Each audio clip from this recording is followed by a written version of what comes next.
everybody. I'm very happy to be here with you today to share our experience about 3D imaging and global illumination. But I would like to say first that global illumination is not the only tool that we have to use nowadays to provide high-quality images to the referring physician. Clearly, 3D imaging is different from 3D printing.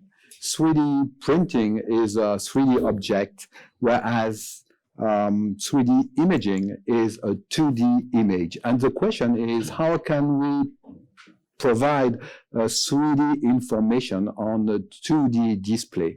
That's clearly a very important question, because we do not use in medical imaging perspective, we do not use drawing perspective, we do not use anamorphomosis. So how does it work? With classic 3D imaging, we use the basic light propagation principles, such as hidden surfaces or illumination. This is a very old 3D image, and obviously you have a 3D impression because the surfaces which are close to your eyes are there is more light on these surfaces than on the one which are far away from your eye. And beside the surfaces which are hidden by some other surfaces are not visible anymore. And these two basic principles explain why you have a 3D impression. Is it still useful to have 3D, to have access to 3D images? Many radiologists claim that they do not need 3D images because they are skilled enough, they are trained enough to reconstruct with a very smart mind, multiplanar reconstruction of 3D images. They're just able to do it because they are used to use 2D images. But it is not so true, in fact, and everyday practice shows that in some situations, 3D images are really necessary to understand complex morphologic structures, and also to provide in the same time functional information and functional and morphological information. 3D images can provide a combination of these two types of information in one single view, and this is quite important not only to understand the different lesions, but also to communicate the aspect of the lesions to our referring physician. I would just like to show you this 4D image, which was done very easily using a large detector CT scan. And as you can see,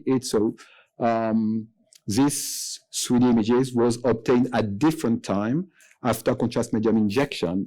And we can see the arterial feeding of the lesion and the very rapid venous enhancement of the lesion, which itself explains why we have a very rapid enhancement of the popliteal vein, which occur earlier than the enhancement of the distal part of the vein. So this kind of 4D image is both a functional and a morphological tool. This is just a way to provide very nice information. It is a combination of information provided by CT scan and angiography. So it is quite important to understand all what we can get with this type of image. So this is a diagnostic tool. It is also a communication tool. It is a communication tool because this kind of image provides a clear overview of all the useful information, and at one glance, you'll see what is relevant for you and for the patient and for the referring physician. And above that, it clearly shows to the referring physician, when you do this type of images, that you really want to take care to his patient, to his or her patient. And it is probably the best way to show to the referring physician that you really want to work with him. And in our institution, we only work with specialists, with orthopedic surgeons who really want to work with us, even though they work very far away from us, because they know that we really take care of the patient, of the quality of the examination, and we really want to provide high-quality images. And this is, I think, one evidence that we try to do our best to their patients. It is also a pre-op tool, okay, that is quite obvious. And finally, this type of 3D images is also a quality checking tool, because to obtain a high quality 3D image requires to perform high quality acquisition and to choose correctly the reconstruction parameters. You cannot perform a nice 3D image if you have a rotten examination. So it just shows to the technician, to the residents, to all the staff that we are doing the best to provide high quality examination. And in a single view, you can say this examination was correctly performed or not. So it is clearly a quality checking tool. Is it worthwhile to do 3D images? Well, in France, and I think that in many countries in Europe, you don't get additional money when you perform 3D images. We do have a 3D lab in my department because I really believe that it is worthwhile to provide 3D images.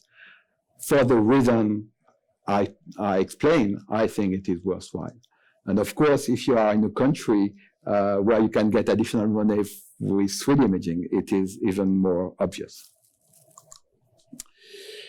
There are associated processes with 3D imaging that you have to know about. The first one is denoising.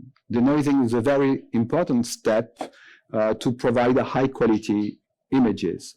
And of course, when you are in front of your workstation, you want this process to be as fast as possible, to be almost invisible. But I think that we should have access to all the refinement tools because it shows you how the image can be modified, how it can be refined. And this is, I think, a very important process which has to be known by the technician as well as the radiologist. We can use filtering, threshold techniques, mathematical morphology, or cutting functions. And these images just show you the difference that we can have with volume rendering technique using high resolution reconstructive algorithm with no processing filter or with processing filter. For example, you can see between image 2 and 3 the difference when we use a high resolution reconstruction algorithm with a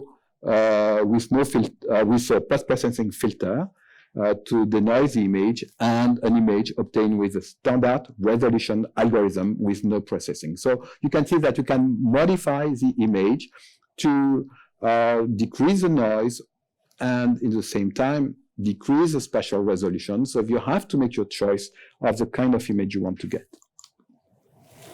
This is an example of two different thresholds, which show you clearly the impact of the denoising technique and of the choice of the different parameters in order to obtain a good or a bad image. Segmentation is also a very important process to provide nice 3D images. To segmentate the different parts of the tissues, you first need to denoise the image in order to select the relevant part of the different tissues. So denoising is a part of the process of segmentation. And of course, you can use also threshold techniques, cutting functions, connectivity, and mathematical morphology. I don't know if you're used with mathematical morphology, who are used with this kind of process. Well, the idea is to erode the surface of the volume or to dilate the volume. And using this process, you slightly modify the extent of the volume you want to segmentate. And therefore, you can cut a larger volume or erode and eliminate another volume. Let me show you here. I think it will work.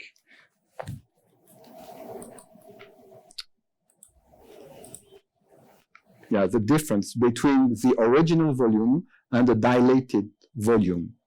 And you can easily understand that making a selection of one specific volume which is dilated will help you to isolate it from surrounding tissues. So this is a very important tool that we have to use to modify, to easily modify the different part of the tissues. So there are different types of mathematical morphological tools that you can use. For example, you can make first a dilation and then an erosion, which is different from an erosion followed by a dilation. One associated process with 3D and 4D imaging is image registration, which will be used for fusion and subtraction. And I think this is a very important part of the 3D and 4D process. Let me show you the example of this, lesion here, which is an osteoderma of vertebra. This was our really first case of subtraction. In this case, you can see that there is sclerotic lesion in the vertebra. And if you inject some contrast media, you are not able to depict the contrast enhancement of the lesion because it is a sclerotic lesion. So you have one image obtained before contrast medium injection and one image obtained after contrast medium injection. Do you see any difference between these two images? No, you can't. But if you perform a subtraction, then you use the first image as a mask of subtraction, exactly like if you were doing an angiogram, and therefore you can pick up the enhancement of the lesion. So this is clearly the good way to demonstrate the vascularity of sclerotic lesion in the bone. And if you perform this acquisition over time, then you can see the enhancement aspect of the lesion. You can see here that there is a very rapid, well, it's not really synchronized, I don't know why, but nevertheless, you can see that there is a rapid and intense enhancement of the osteoderma here. And this provides very useful information to characterize lesion. Of course, you need to have not only a good registration software, but you need to know what are the consequences of the different algorithms that you are going to use. Here, in this case, you can see, in this case of an osteoderma, the results of two different subtraction algorithms. The image in the middle shows you that, in fact, we eliminate the lesion. We don't see the lesion anymore, because the subtraction algorithm is not made for the depiction of bone lesions. Whereas on the last image, you can clearly see the enhancement of the lesion. It is just a different algorithm. So we have to know the impact of the different algorithm.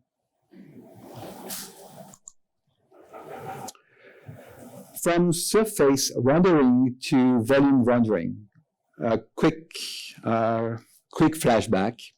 You probably remember when we used to perform surface shaded images. At least older radiologists remember this type of images.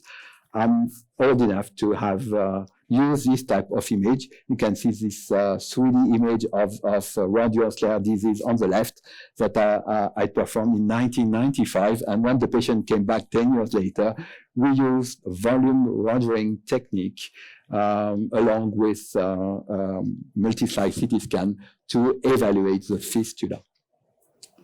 Volume rendering technique is nowadays widely used. It is still the most widespread technique to visualize 3D, and the images I showed you before in this presentation were volume rendering technique images. These images are perfectly suited for 4D imaging. I show you the case of an osteoderma with subtraction. I show you a lesion of the knee with 4D imaging, and we can see that adding subtraction technique to multiphasic acquisition provides this type of information, this type of images. It is a subungual glomus tumor, and you can see the 3D image at the different phases, so it's a 4D image, before and after subtraction. And it clearly shows you not only the tumor, which is a 5 millimeter size tumor, but also the very tiny vessels which provide the vascularity to the lesion. We can use this technique for kinematic evaluation. And you can see here the difference between the kinematic evaluation of a normal ankle from a hyperlaxity case and a dorsal coalition case. So you just have to ask the patient to move freely or to do specific maneuvers, and you perform acquisition over time, and this is what you get with 4D imaging. It clearly shows you the type of motion that you have with the subtalar joint, or you can also see the extent of motion between the navicular bone and the tarsal bone. And even though you have very good textbook which explain to you how it moves, you won't be able to understand unless you see this type of images.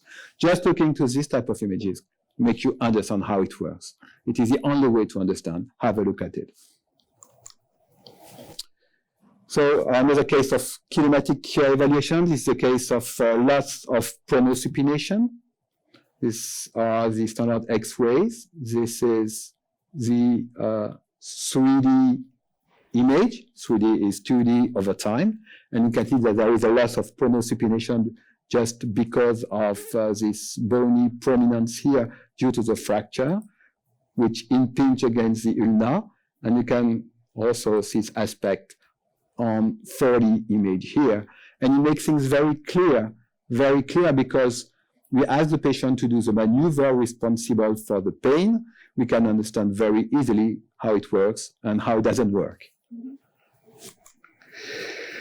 Of course, it is just a subjective way to analyze the image, and we should be able to quantify the loss of motion to depict what is an abnormal motion. So we should have first, of course, to define what is normal motion, and then make the difference between normal and abnormal motion. And there is a huge task to do that, and we are just in the process to differentiate what is normal from what is not normal. And we just published some papers about that type of studies. Here, for example, we make a measurement of the distance between the talus bone and the calcaneus bone. And we can evaluate the evolution of the distance when we ask the patient to move. And therefore, we can obtain some curve which help us to differentiate what is normal from what is not normal. So we have now access to different profiles which define the different type of patient. This is an article that we just published in Radiology about the different patterns of motion in patients who have scapholinate tears and scapholinate instability. And we can show that in some cases, even though the tear of the scapholinate ligament is subtle, we can demonstrate that there are some biomechanical consequences of this tear. And I think that nowadays in musculoskeletal disorders, we should not only evaluate the morphological alterations of those different structures, but also evaluate the biomechanical consequences of the lesions. I think the sum of these two information are really necessary to make a decision.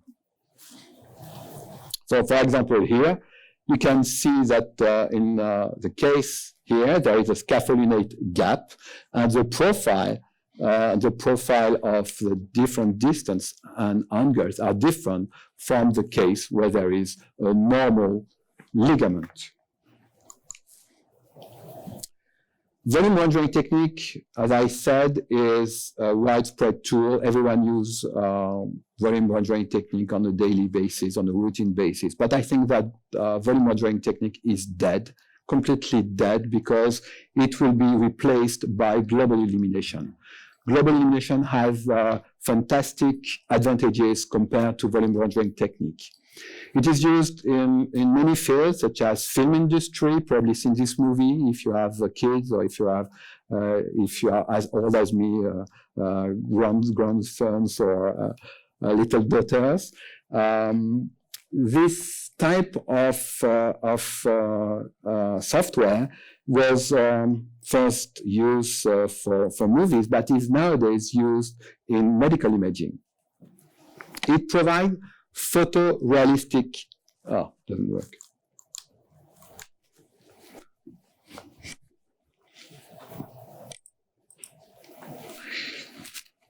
It provides photorealistic images. It was first used in 2016. It is called by some other manufacturers cinematic rendering, but I guess that you will understand that it is a bad name because cinematic rendering relates to motion, and we can use this type of images for something else than motion, obviously. And the original name is Global Illumination. This is a technical name which is used in all in industry for motion, for movies, for game simulation, and so on. So as I said, it provides photorealistic images, and here you have the comparison of the school. It's a forensic case, and what we obtain with Global Illumination, selecting the bone and selecting the bone with some tissues, and you can see that there is a very good correlation between what we get with CT scan and Global Illumination and what the forensic guy obtained when he's doing the autopsy.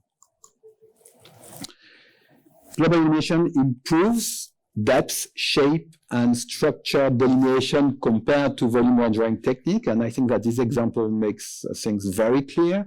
You can clearly see that we depict very easily the exit of the bullet here, and all the fractures, even the very subtle one, are very well defined by this type of rendering. Keep in mind, and this is a very important thing, that we can use this type of rendering with high resolution filter. When you perform a volume rendering technique 3D image, usually you use the standard algorithm in order to reduce the noise and to make segmentation easy. By doing so, you decrease the spatial resolution. What we want to get is high resolution images. We don't want to use standard algorithm. We want to have the best spatial resolution in order to depict the most subtle fractures. And Global Illumination makes things possible, this thing possible. You can use high resolution filter. How does it work? Well, it's quite simple principle, but it's very difficult to apply. It was very difficult to apply with older computer. In fact, it simulates all the physics of the lighting effects, not only hidden surfaces, not only simple illumination, because it takes into account all the reflection of the different light, of the different X-ray lights, of the different light rays. So just have to keep in mind that all light rays contribute to the illumination of the different surfaces, and this principle explains why you have a better perception of the different structures. Let me show you this example. This is also a forensic case, and here you can see the bullet.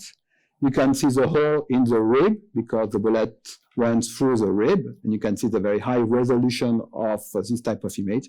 But you can also see the shadow of the bullet, which tells you that this bullet is close to the rib. This is one of the differences compared to volume rendering technique. You really have a 3D impression which is improved. Another forensic case, case of strangulation, and just by using the filtering function, the transfer function, you can have access to the different tissues, and once again, it's quite close to see what the forensic guy sees in real life. So you can see the soft tissues, you can see what kind of tools were used to kill this guy, and you can also see what is the location of the strangulation place compared to the pterygoid, cartilage or hyoid bone, which is very important to determine if it is more likely to be a suicide or a murder. This is a case with segmentation of different tissues, And once again, segmentation is a very important process in the way to produce this type of image. And you just can see that using the transfer function and different colors help us to provide the selection and understanding of the different tissues. In this case, you can see, can very well depict the accessory artery here, which is responsible for the vascularization of a part of the lung here. This is a pulmonary sequestration. And this case also, after segmentation of the different tissues, show you that this mass here, that you can depict here, is connected to the spleen by this vessel. In fact, this artery, which comes from the splenic artery, tells you that it is a wandering spleen. And 3D images, in this case, are a very easy way to understand what's going on and to communicate with the referring physician. One of the key aspects I really like with this type of image is that when you send the images in the PAC system, you can still have access to the triangulation process. I mean that when I'm looking to the 3D image and the axial slice or the multiplanar reconstruction in the same time, I can make the measurements on the 3D image, compare the 3D measurements to the 2D measurements, and demonstrate also that this line, for example, this slice is at this level, something that I cannot do with classic volume rendering technique. So this is really a key aspect when you are analyzing a 3D or 4D image in the PAC system. You still have access to this very useful information. You can use Global Illumination for education. This is a case in a young female patient. I wanted to evaluate the cruciate ligament footprints. And it is quite difficult to understand how it works for residents. And just looking to this image clearly show where are the different footprints of the cruciate ligaments as well as the medical roots. It is sometimes also difficult for the orthopedic resident to understand how it works. Usually they learn with arthroscopy, but to make the link between the 3D image and arthroscopy, I think, is very useful. But to do that, you really need to have nice images. It is also very useful for trauma cases, and these are our really first cases. I like these cases because these are the really first one obtained with Global Illumination. And once again, to depict the different fractures and the different fragments will help the surgeon to decide what kind of treatment he can really perform. It's important to know if the fragments are small, large, connected or not connected, displaced or not displaced. And we removed the femur. It's easy segmentation. We kept the different fragments, and you see exactly what happened. A polytrauma case, you can see the dislocation of the pelvic bone, but you can also see the vessel and the bleeding vessels. And this type of image provide a roadmap before angiography. So you don't need to inject a lot of contrast medium to determine where is the bleeding. You know exactly where to go, and then you will save some contrast medium. Because anyway, you have to inject some contrast medium for the CT scan, but you just need 20 milliliters of contrast medium to go directly to the place you need to embolize with angiography. So you save some time and you save some contrast media in frail patients. So here you can clearly see the bleeding of the artery. This patient was treated, and he was treated by, he was embolized, but there is also reduction. As you can see, there is reduction using external fixation. And combining CMAR with Global Illumination is possible. This is a type of image that you can have. There is almost no artifact, and you can see the amount of reduction that was done by external fixation. Another polytrauma case, this is a very unusual nutcracker lesion. In this case, you can see this pseudo-aneurysm here, which is just in between the iliac bone and the acetabular bone on the 3D image. This is a packing, a very unusual case for packing. This is a packing. This is a fracture, and this is a pseudoaneurysm. But this type of image, in one view, at one glance, you see exactly what's going on. So it saves some time, and it provides a roadmap before embolization. The image is sometimes so nice that you can make, and it is very important for MSK radiologists, the difference between a calcification and an ossification. I don't know who is MSK radiologist here, but the different possible diagnoses are very different when you're looking to some dense material, when you think it's a calcification and when you think it's an ossification. Of course, 3D image will not provide the diagnosis. Of course not.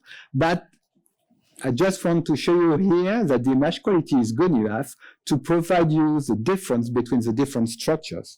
Here, for example, it's a calcification in sclerodermia. You can see this huge amount of calcification around the joint, and you can see the aspect of this calcification with 3D images. The pattern of calcifications, which is completely different from ossification, where you can see the nutrient vessels, you can see the aspect of heterotopic ossification here, in this case, of heterotopic ossification of the elbow. So we can differentiate calcification from ossification, so it just shows that the image quality is good enough. We can also use it to localize the different tophi in gout. Just an example of what we can obtain with dual energy CT scan and 3D imaging. Another MSK case of hip implant dislocation. This case seems unusual. In fact, we can have this case on a very daily routine, on a very everyday practice.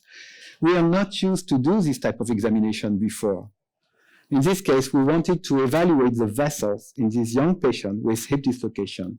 And as you can see, there is not only a hip dislocation with migration in the pelvis. This is the implant in the pelvis, but there is also an obstruction of the different vessels. And you can understand that this type of information before surgery is now mandatory to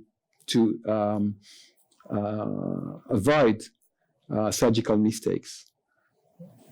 We cannot have this type of surgery now without a good CT scan with this type of information. At least in our institution, it is now mandatory to do it. I don't know if you have seen such case before. Probably not, but in 2 years from now, you will see thousands of cases like that. This is a forensic case. The patient is alive. The examination was performed for both medical and medical legal purposes. You can see that this lady was shot. You cannot tell that she was shot by her husband, but this is the case. You can see all the pellets here before CMR reconstruction, after CMR reconstruction, and the global illumination obtained after CMR reconstruction. You can see the fractures or the pellets and two pseudo-aneurysms of the axillary and humeral artery. And this is, of course, very important for medical purposes as well as for medical purposes. Another case where you can see a bullet close to the carotid artery. It's very difficult to say that it is a full metal jacketed bullet. This is of importance in some situations to determine what kind of bullet it is. A full metal jacket bullet is used in with military arm. It is a bullet which is used to not to kill, because it is more important to hurt people than to kill them. Because during war, military people used to say that a hurt guy is waiting like 3 killed people. takes a lot of resources to take care of a hurted guy, more than to take care of a dead guy. So the objective is to hurt them, not to kill them. And this type of bullet is typically the one which is used in military, with military arm. But nevertheless, this guy is alive, and it was close to kill him. Another case, he is alive. Very surprisingly, he's alive. He came to the CT scan with the arm in the abdomen, and with Global Illumination, it's very easy to provide the useful information. And this is a case of 3D, of a vascular malformation, and you have once again the comparison between the different techniques, Doppler, ultrasonography Doppler, MRI, CT angiography with volume rendering technique, and this is what we get with Global Illumination. And once again, it provides the useful information. It will not change the diagnosis, of course, in this case, but in this case, it's a very interesting communication tool. And I like this recent case very much. Let you have a look to these different images. You have the hand of the lady. It's a young lady. You can see that she has ischemic pattern of one hand, and therefore we have to perform in this patient a complete evaluation of the vascular tree from the heart to the hand to determine what is the cause of this ischemic pattern. And in this case, we found a pseudoaneurysm of the axillary artery, and she's in fact a professional volleyball player. And when this patient do this type of motion, they squeeze the aneurysm, and therefore there are some retrograde emboli which migrate to the aneurysm to the hand arteries, explaining this pattern. I think that, okay. Other kind of application. This is what our technicians do before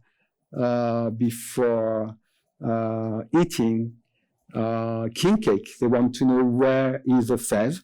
So they just put the cake in the CT scan, perform global illumination, and using segmentation. And okay, they remove the top. They see where is the fève. So this is how can they use in other ways this type of software. What time is it? How much time do I have? It's good. I would like to finish with another type of 3D imaging, which is called unfolded rib information. The objective of this tool is to speed up the reading of rib lesions. It is really, really an annoying part of our job to read the ribs because of the multiple ribs and because of their aspect. So the idea is to provide in one single image all the information just to speed up the reading and to highlight the lesion and to improve also the accuracy of the reading. There are some limitations, of course, linked to the segmentation process. Some specific training might be necessary to avoid the pitfalls, but usually doesn't take too much time. And the indications are quite wide. We use these tools for trauma patients, for forensic cases, and for oncology patients. This is the process used by Siemens. With this tool, it provides a kind of soul aspect of the ribs, like a fish bone aspect. And each rib is extended along a line.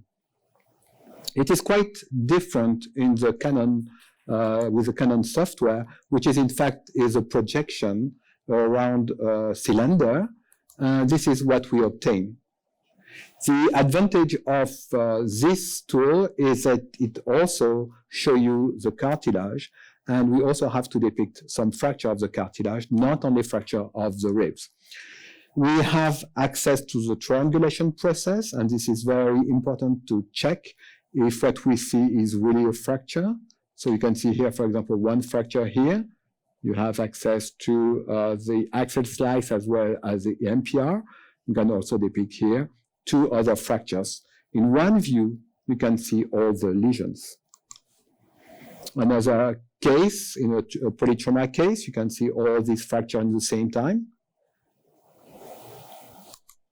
This is a tumor case. This is a fibrous dysplasia, and you can clearly see the extent of the lesion as well as the pathological fracture. And in this case, you can see this multiple metastasis and also fusion between 2 ribs.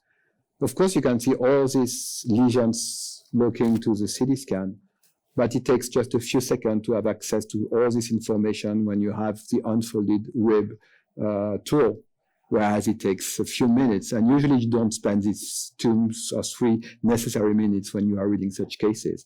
And in many situations, you will miss the lesion. And finally, a forensic case, when we apply global illumination to unfolded rib tool. This is a case where there is a bullet just behind a rib. You can see the fracture here and the bullet here. And this is the fracture here. So you know exactly where is the path of the bullet, and you can localize the bullet right in front of the fracture. So to conclude, we do have access to new processing tools, which I think are very important in our practice. For trauma, forensic, abdominal studies, I think these new tools are very useful. I would not say mandatory. I would say that they are mandatory if you want to communicate with your referring surgeons. Global illumination will obviously replace volume rendering technique. VRT is dead. And I don't want to see any VRT in my department anymore. I just want to have global illumination. And there is, of course, a synergy with all the other tools that we have. For example, CIMAR is taking advantage of global illumination, and the reverse is true too. And finally, as we are going to have the precision soon, I think that we will take advantage of the super high resolution of this new CT scan to provide even better quality images. Thank you very much.